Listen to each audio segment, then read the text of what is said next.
मैं अवनीश गुप्ता भारतीमीडिया.com से। हमारे साथ है रमेश श्रीवास्तव जी, जो छात्र राजनीति से जुड़े हुए हैं। रमेश जी, आप छात्र राजनीति में कब आए, किन किन अहम पदों पर आप रहे? देखिए, मेरे राजनीतिक जीवन की जो जन्मभूमि कही जाएगी वो लखनऊ विश्वविद्यालय है। लखनऊ विश्वविद्यालय छात्र संघ से मेरे राजनीतिक जीवन की शुरुआत हुई। मैं विश्वविद्यालय के लॉ रिप्रेजेंटेटिव, वाइस प्रेसिडेंट, 86 में लॉ रिप्रेजेंटेटिव, 87 में वाइस प्रेसिडेंट, 1989 में मैं लखनऊ विश्वविद्यालय छात्र संघ का अध्यक्ष बना। कहा जाए तो हमारे छात्र जीवन का छात्रकाल जो था वो आंदोलन का था, और पूरी संतुष्टि है हम लोगों को कि जो भी जिम्मेदारी का हम लोगों को मिली थी छात्र संघ के नेता होने के नाते, उसकी जिम्मेदारी का निर्वाह हम लोगों ने किया और हम लोगों को नैतिक संतुष्टि है। उसके बाद कांग्रेस की सदस्यता ग्रहण की हमने, और कांग्रेस के युवक कांग्रेस के राष्ट्रीय महासचिव बनने का सौभाग्य मिला था, जिसमें केरला, राजस्थान, जम्मू कश्मीर, बॉम्बे, जम्मू कश्मीर, बॉम्बे इत्यादि का मुझे कार्यभार मिला था।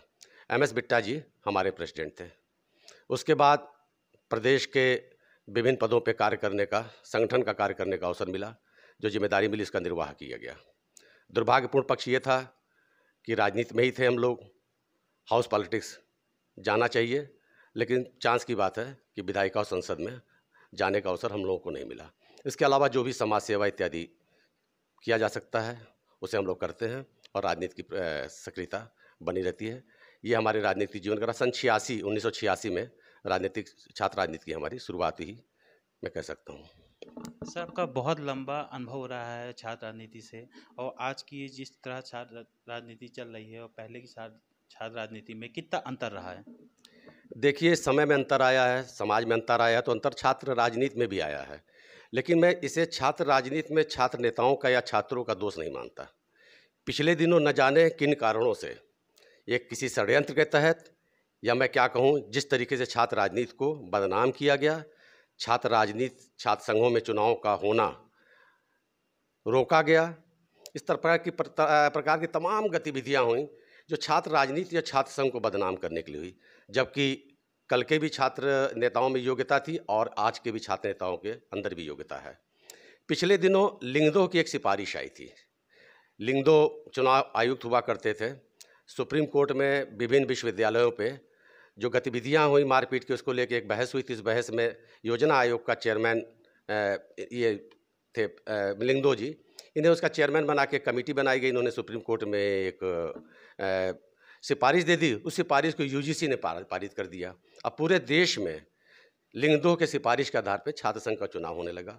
मैं किसी भी कीमत से लिंगदो की सिफारिश से किसी भी पक्ष से सहमत नहीं हूँ। उनमें तमाम ऐसे विषय हैं जिस आधार पर छात्र संघ का यदि चुनाव होता है तो चुनाव गया प्रतिनिधि कुछ कर ही नहीं सकता।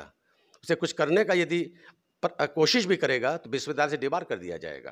तो इस तरीके की सिफारिश की वजह से छात्र राजनीति की जो एकता थी, उसके तेवर थे, और जिस तरीके से राजनीति में छात्र राजनीति से पढ़े लिखे, जुझारू तेवर के और विस्तारवादी नीति के लोग आते थे, वो आना बंद हो गए।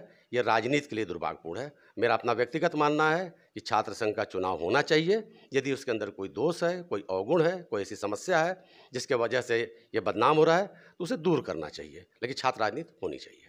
सर, जैसे कई पार्टियां आती हैं, चुनाव में वादा करती हैं कि हम छात्र संघ चुनाव लागू करेंगे, फिर वो अपने वादे से मुकर जाती हैं।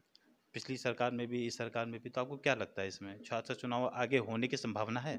देखिए, मैं आपसे वही बात पहले कहा ना कि न जाने किस षड्यंत्र के तहत लोग न जाने किस बात से डर रहे हैं कि छात्र संघ का चुनाव करने से पता न क्यों अवॉइड किया गया। देखिए, मैं लखनऊ विश्वविद्यालय का हूँ। लखनऊ विश्वविद्यालय एक छात्र संघ चुनाव कितने लंबे समय से नहीं हुआ।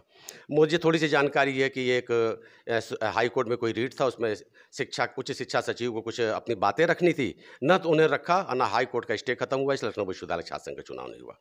पिछले दिनों समाजवादी पार्टी निश्चित रूप से छात्रों की हित की पार्टी कही जाती है, लेकिन समाजवादी पार्टी सरकार रही, छात्र संघ का चुनाव नहीं हुआ। बहुजन समाजवादी पार्टी सरकार रही, छात्र संघ का चुनाव नहीं हुआ। वर्तमान में भारतीय जनता पार्टी का सरकार है और छात्र संघ चुनाव नहीं हुआ। तो मैं कैसे इस बात को कह दूं कि इन लोग छात्र राजनीति को प्रोत्साहित कर रहे हैं, जबकि सभी क्या विद्यार्थी संगठन हैं। ये लोग किन्हीं भी कारणों से ये चीज़ें हो रही है, दुर्भाग्यपूर्ण है। छात्र संघ का चुनाव निश्चित रूप से होना चाहिए। जिस तरह शैक्षिक परिसर से विभिन्न क्षेत्रों की प्रतिभाएं निकलती हैं, उसी तरह राजनीति के क्षेत्र की प्रतिभा भी शैक्षिक परिसर से निकलनी चाहिए। और किसी भी व्यक्ति को, चाहे वो छात्र हो या समाज का कोई भी प्राणी हो, अगर राजनीतिक चेतना उसके अंदर नहीं है, राजनीतिक जागरूकता नहीं है, तो शायद अपने देश के नीति निर्धारकों को सही तरीके से वो नकेल नहीं कर सकते। इसलिए हर व्यक्ति के अंदर राजनीतिक जागरूकता होनी चाहिए और नीति निर्धारक नेता होता है, राजनीतिक पार्टियां होती हैं, उनकी सरकारें बनती हैं और नीतियों का निर्धारण वही करते हैं। तो कौन पार्टी, किसकी नीति, किसके सिद्धांत, किसके आदर्श अच्छे हैं, उनको चयन करने के लिए राजनीतिक चेतना का होना मैं तो समझता हूँ कि बहुत ही आवश्यक है। इसलिए हर व्यक्ति को राजनीतिक होना चाहिए। सर, आप राजीव गांधी जी के भी साथ रहे हैं काफ़ी लंबे अरसे तक, तो उनके साथ आपको कैसा अनुभव? देखिए, राजीव जी तो एक अद्भुत व्यक्तित्व थे। इतने सौम्य, सरल, सहज, सुंदर, शालीन, सभ्य, मैं क्या क्या शब्द प्रयोग करूं। राजीव जी जैसा नेता कभी कभी पैदा होता है। इतने सुंदर व्यक्तित्व के स्वामी थे वो। उनके बहुत करीब जाने का हम लोग को मौका मिला था। कांग्रेस के, वैसे तो नारायण दत्त तिवारी जी की वजह से हम लोग प्रो कांग्रेस थे, लेकिन छात्र संघ अध्यक्ष बनने के बाद अधिकृत रूप से गौरीगंज में नवंबर, संभवतः 21 नवंबर 1979 की बात है, राजीव गांधी जी ने अधिकृत रूप से कांग्रेस की सदस्यता ग्रहण कराई थी। उनके बहुत करीब रहने का मौका मिला।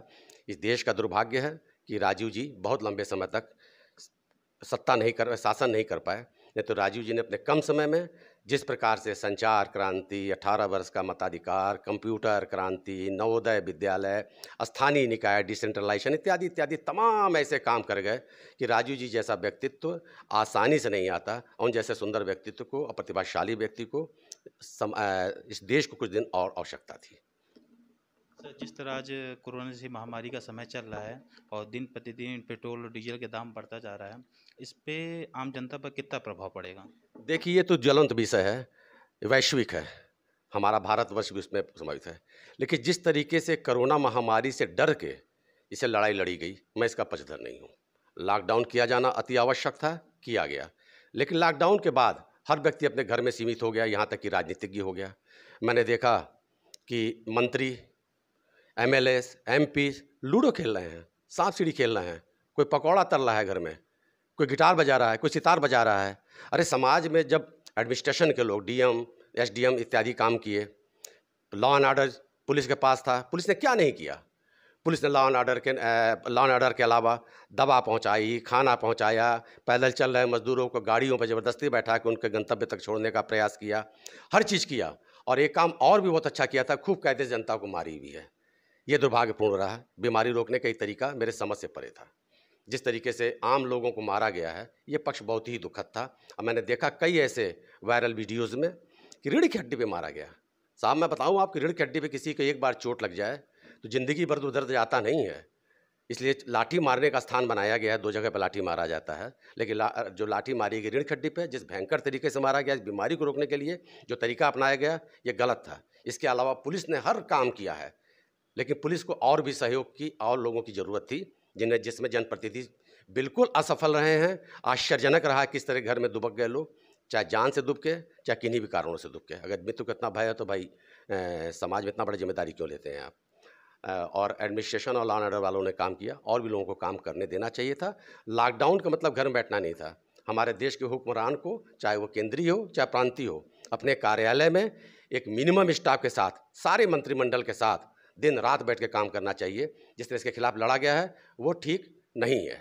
अब आपने ये प्रश्न किया कि महंगाई वाली बात, तो जिस तरीके से लॉकडाउन की वजह से आर्थिक तंगी हमारे देश में आया, आर्थिक तंगी के बाद लोग आर्थिक रूप से टूट गए। टूटने का सबसे बड़ा प्रमाण था जिस तरीके से मजदूर पैदल चल के हजार हजार किलोमीटर तक गए हैं।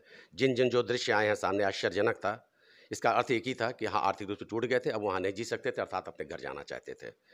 इसके बाद लॉकडाउन खत्म हुआ। लॉकडाउन के बाद मुझे आज भी समझ में नहीं आ रहा है कि किस तरीके से पेट्रोल डीजल का क्यों दाम बढ़ाया गया। इन समय पे चाहे जो भी नीतियाँ हुई पेट्रोल डीजल की कीमत निर्धारित करने का, मैं नहीं जानता, लेकिन सरकार किस लिए होती है? जब देश आर्थिक तंगी से जूझ रहा था, लोगों की मदद की आर्थिक ज़रूरत थी, तो अचानक पेट्रोल डीजल का दाम बढ़ने का अर्थ आप समझते हैं? अभी पिछले दिनों 2 दिन पहले ट्रांसपोर्टर ने 20% उसका कास्ट बढ़ा दिया। कोई भी ऐसी चीज़ नहीं है जिसका MRP रेट न बढ़ गया हो। तो ये मान के चलिए कि कोरोना के बाद जहाँ देश की आर्थिक स्थिति बिगड़ी हुई है, लोग आर्थिक रूप से तंग हैं, परेशान हैं, उन समय आर्थिक मदद की ज़रूरत थी। तो मदद तो खैर जो दे पा रहे हैं ईश्वर ही जाने, जिसको मिल रहा है वो जाने। लेकिन इस बीच में पेट्रोल डीजल और जिस तरीके से महंगाई बढ़ी है, अब भी बढ़ रही है।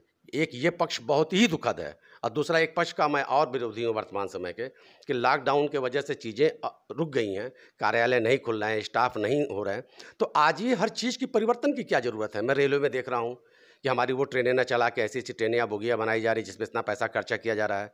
उसका रेल का किराया बढ़ेगा, हमारे हिसाब से दुगने से नीचे किराया नहीं रहेगा।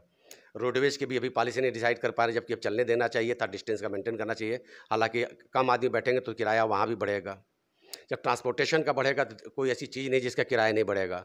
हर चीज़ का एमआरपी रेट बढ़ चुका है। सामान्य तौर पे कोरोना के बाद आर्थिक रूप से टूटे समाज के लोगों को राहत मिलना चाहिए और किसी भी कीमत पेट्रोल डीजल की जो कीमतें हैं इसे सामान्य दर पे लाना चाहिए और महंगाई पे सरकार कंट्रोल कर ले। एक बार सिस्टम को, जो ब्रेक सिस्टम है, रुका सिस्टम है, अस्थिर है, क्राइसिस में है, उसे एक बार आप समाज में वार्म अप कर लीजिए। जब कायदे से चलने लगे तब ये सब परिवर्तन किया जाए और महंगाई को रोकना अति आवश्यक है। ये थे हमारे साथ रमेश श्रीवास्तव जी, जिन्होंने अपनी छात्र राजनीति से लेकर के अब तक सारी चीज़ें बताई। रमेश श्रीवास्तव जी, आपका बहुत बहुत धन्यवाद। आप लोग